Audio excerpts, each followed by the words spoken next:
Hello बच्चों, कैसे हो आप सब। आप लोग बिल्कुल ठीक हो। हाँ जी। तो बच्चों, आज शुरुआत करते हैं मिस्ट्री का एक बहुत ही इम्पोर्टेंट टॉपिक।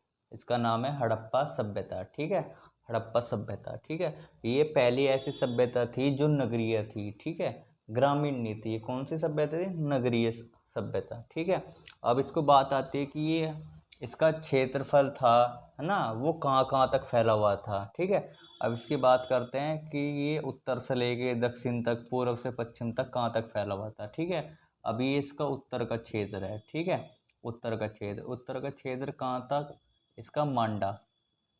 ठीक है, मांडा, मांडा क्षेत्र जो कि जम्मू में है। ठीक है, इसका उत्तरी क्षेत्र था। ठीक है, और ये कौन सी नदी पर था? ये था चिनाब नदी पर। ठीक है बच्चों, इसका जो दक्षिणी दक्षिणी अंतिम बिंदु है वो है दैमाबाद। ठीक है, ये है दैमाबाद।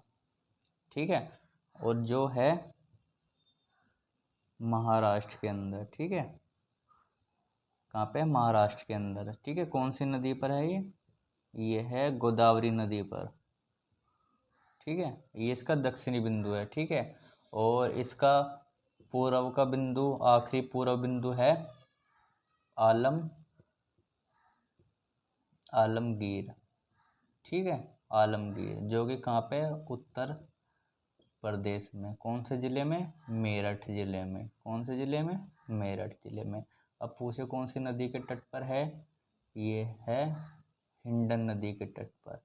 ठीक है, हिंडन नदी के तट पर। और जिसका पश्चिमी क्षेत्र है वो है सुतकांगेडोर। ठीक है, सुतकांगेडोर। ठीक है, ये पाकिस्तान के अंदर है। ठीक है, ये इसका क्षेत्र है वो पाकिस्तान के अंदर है। कौन सी नदी पर है? ये दास्क नदी पर है। ठीक है, इसकी उत्तर से लेकर दक्षिण तक की लंबाई कितनी है? 1600 किलोमीटर। ठीक है, कोई आपसे पूछा कि इसकी उत्तर से लेके मांडा से लेकर दैमाबाद की लंबाई कितनी है? 1600 किलोमीटर। ठीक है, अब पूछे आलमगीर से लेकर सुतकांगे डोर तक की कितनी है इसकी लंबाई? वो है 1400 किलोमीटर। ठीक है, इतना बच्चों समझ में आ गया। ठीक है, इसका उत्तरी क्षेत्र हो गया मांडा, दक्षिणी दैमाबाद, पूरा हो गया आलमगीर, और इसका पश्चिमी बिंदु हो गया सुतकांगेडोर। ठीक है बच्चों, अब बात करते हैं कि इसका नाम हड़प्पा सभ्यता ही क्यों रखा गया। ठीक है, हड़प्पा सभ्यता इसका नाम इसलिए पड़ा क्योंकि जब इसकी खोज की, ठीक है, और ये खोज किसके नेतृत्व में हुई थी? ये हुई थी किसके नेतृत्व में? Sir John Marshall. ठीक है, इनके नेतृत्व में इसकी खोज हुई थी। ठीक है, खोजकर्ता कौन थे इसके? खोजकर्ता खोजकर्ता थे दयाराम साहनी।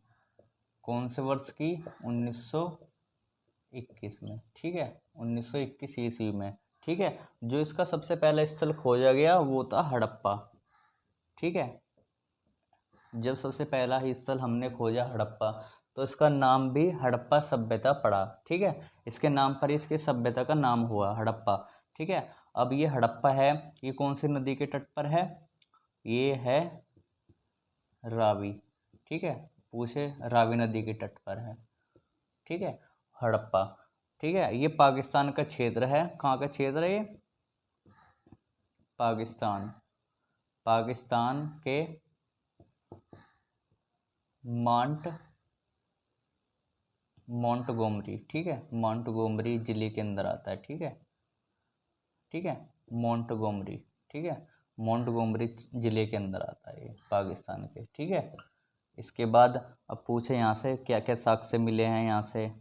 ठीक है, यहाँ से साक्ष्य मिले हैं। एक तो R37 का कब्रिस्तान मिला है यहाँ से। ठीक है, यहाँ पे लोगों को दफनाया जाता था। ठीक है, कब्रिस्तान। ठीक है, उसके बाद यहाँ से मिले हैं एक तांबे का पैमाना मिला है।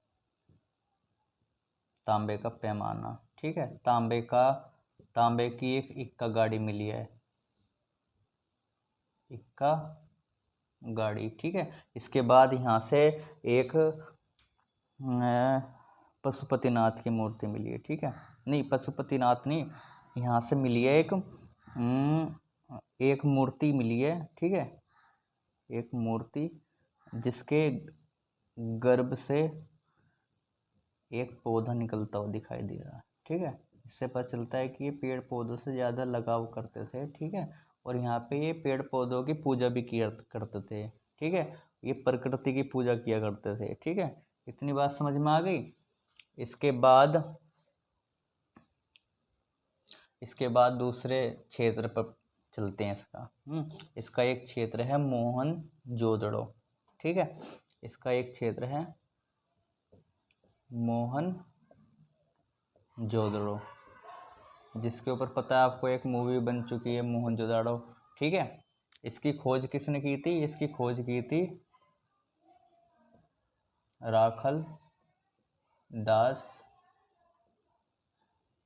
बनर्जी ने। ठीक है, कौन से वर्ष पूछे अगर आपसे, कौन से वर्ष में की थी? ये की थी 1922 में। ठीक है, ये कौन सी नदी के तट पर है? ये है सिंधु नदी के तट पर। ठीक है, इसलिए इसको सिंधु सभ्यता भी कहते हैं। ठीक है, सिंधु नदी। ठीक है, और यहाँ से हमें क्या क्या मिलता है, क्या क्या साक्ष्य मिलता है? यहाँ से हमें मिलता है एक विशाल अन्नागार। ठीक है, एक स्नानागार। ठीक है, और यहाँ से एक मिलती है नर्तकी की मूर्ति। नर्तकी जो कांस्य धातु की बनी हुई है। ठीक है, कौन सी धातु की? कांस्य धातु की मिली है। ठीक है, मोहनजोदड़ो। ठीक है, इसको मोहनजोदड़ो को मृतकों का टीला भी कहा जाता है। ठीक है, इतनी बात समझ में आई। ठीक है, इसके बाद और भी काफ़ी स्थल हैं, जैसे लोथल हो गया, चुंदड़ो हो गया। ठीक है, सुतकांगेडोर हो गया, आलमगीर हो गया। ठीक है, रोपड़ हो गया, है ना। एक इसका स्थान है रोपड़। ठीक है, रोपड़। ठीक है, रोपड़ से हमें क्या मिलता है? रोपड़ से मिलता है ना, मानव के साथ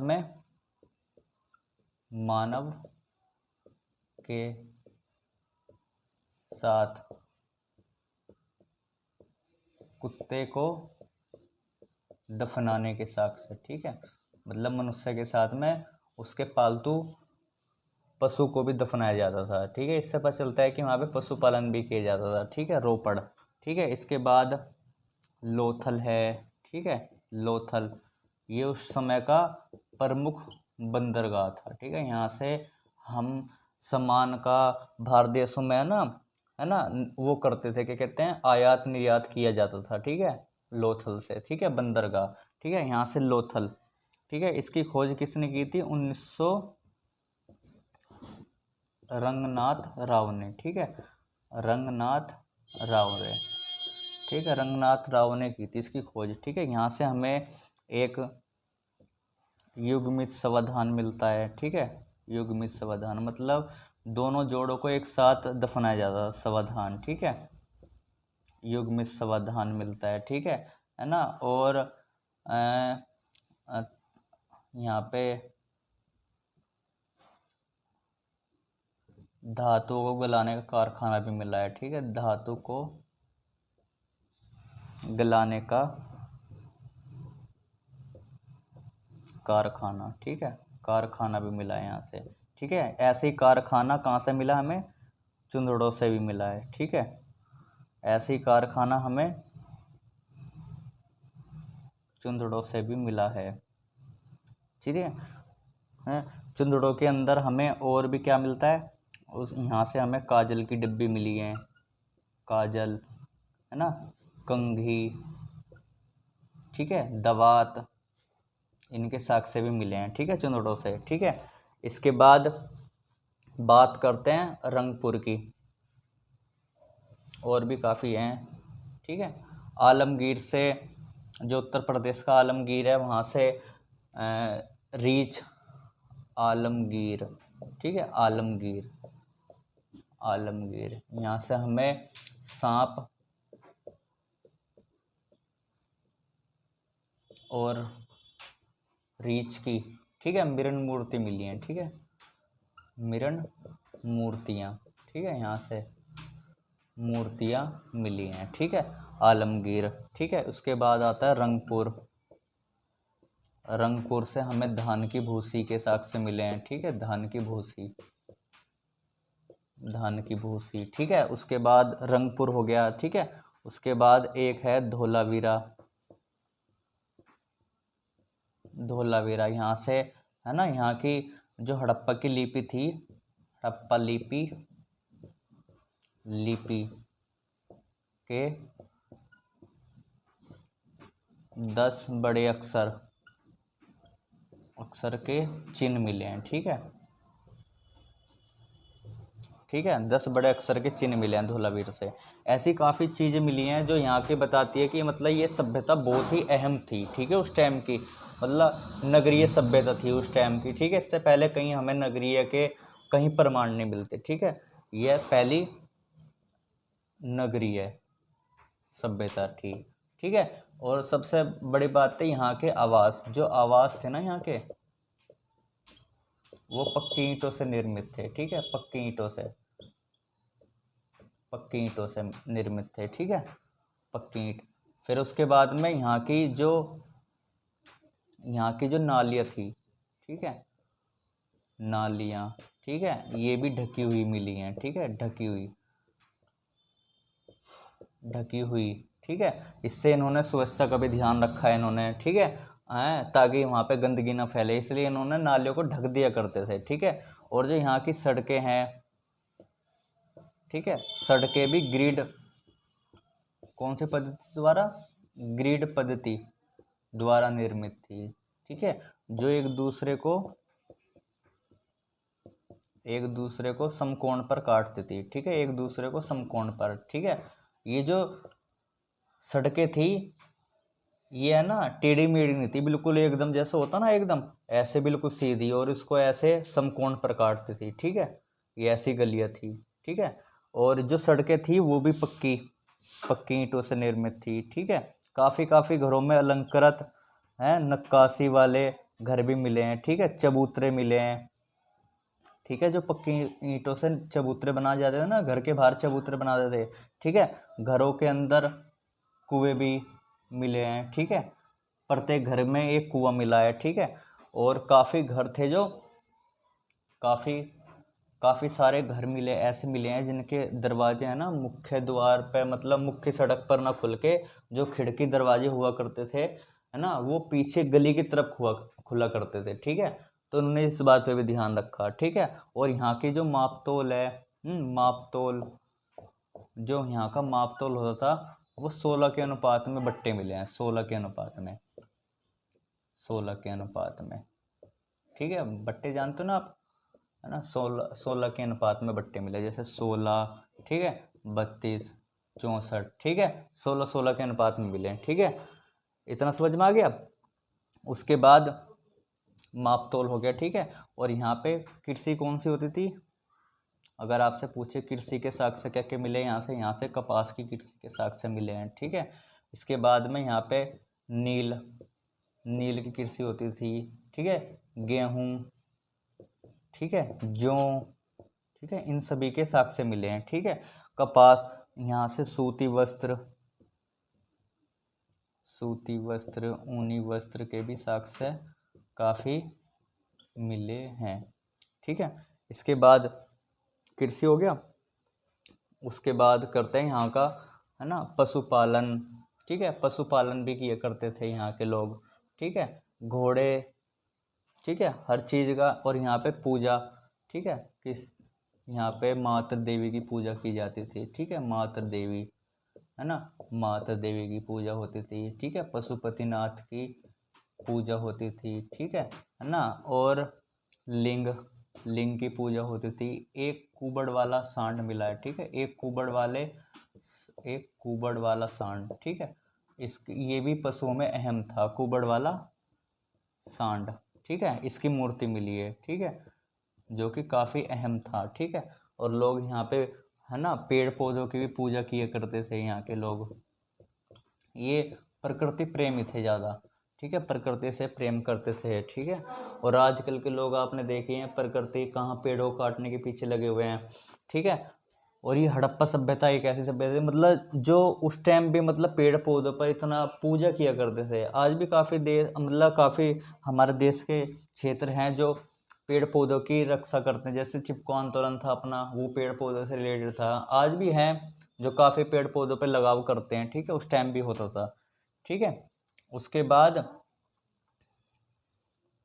है ना मेसोपोटामिया, है ना, मेसोपोटामिया से मेलुआ, है ना, मेसोपोटामिया, ठीक है, मेसोपोटामिया, ठीक है, वहाँ से एक लेख मिला है जहाँ से मेलुआ, मेलुआ, मेलुआ या मेलुआ, ठीक है, मेलुआ या मेलुहा, ठीक है, ऐसा मिला है जो सिंधु सभ्यता के निवासियों को प्रदर्शित करता है। सिंधु निवासियों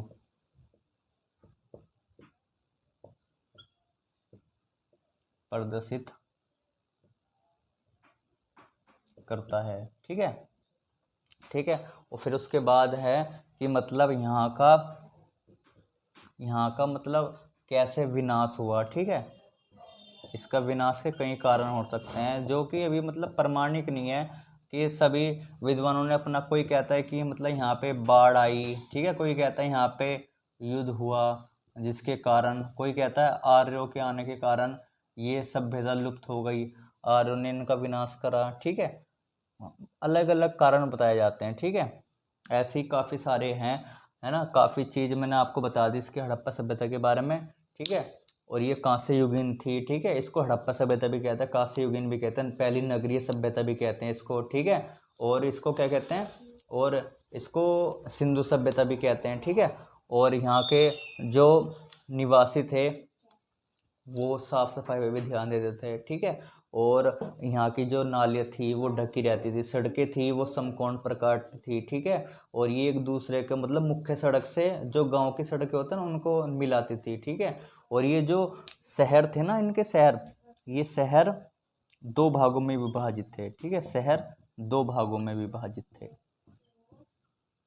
विभागों में, ठीक है। पहला था दुर्ग,